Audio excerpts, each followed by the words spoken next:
भारत लोक समानता की तराजू। भारत लोक के जादुई साम्राज्य में हर चीज नियमों से चलती थी, जिन्हें महाग्रंथ नियंत्रित करता था। 11 साल का आरव, जिसकी आंखों में हमेशा न्याय की चमक रहती थी, एक ऊंची पहाड़ी पर पहुंचा। वहां उसने एक विशाल चमकता हुआ सुनहरा दरवाजा देखा, ज्ञान का उद्यान। दरवाजे से रहस्यमयी रोशनी निकल रही थी, लेकिन वहां कुछ अजीब हो रहा था। आरव ने देखा कि कुछ लोग आसानी से अंदर जा रहे थे, जबकि कुछ को बाहर ही रोक दिया जा रहा था। तभी एक अमीर व्यापारी धनराज अपनी रेशमी पोशाक लहराते हुए दरवाजे की ओर बढ़ा। उसके पास कीमती रत्नों से भरी थैलियां थीं।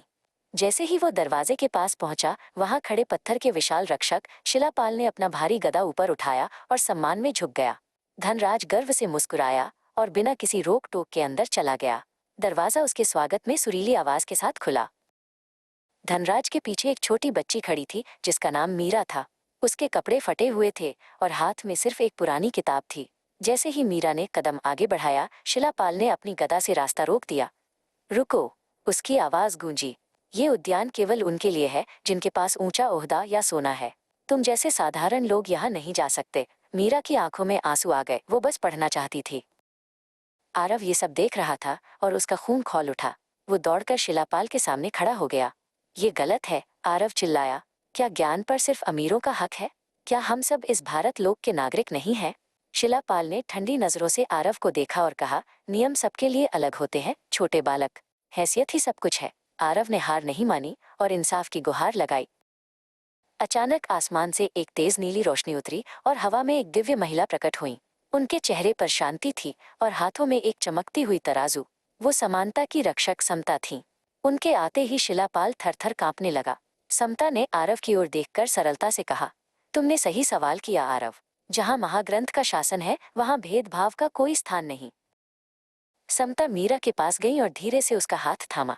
उन्होंने हवा में हाथ लहराया और मीरा के भीतर से एक छोटी सी सुनहरी रोशनी की लौ निकली। ये तुम्हारी मानवीय गरिमा है मीरा, समता ने कहा।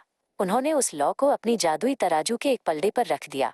मीरा डरते डरते उस चमकती हुई तराजू को देख रही थी, जो धीरे धीरे हवा में ऊपर उठ रही थी। फिर समता ने धनराज को वापस बुलाया, जो उद्यान के अंदर जा चुका था। उन्होंने धनराज की गरिमा की लौ भी निकाली और उसे तराजू के दूसरे पलड़े पर रख दिया। आरव और मीरा की सांसें थम गईं। तराजू डोली और फिर ठीक बीच में आकर रुक गई। दोनों पलड़े बिल्कुल बराबर थे।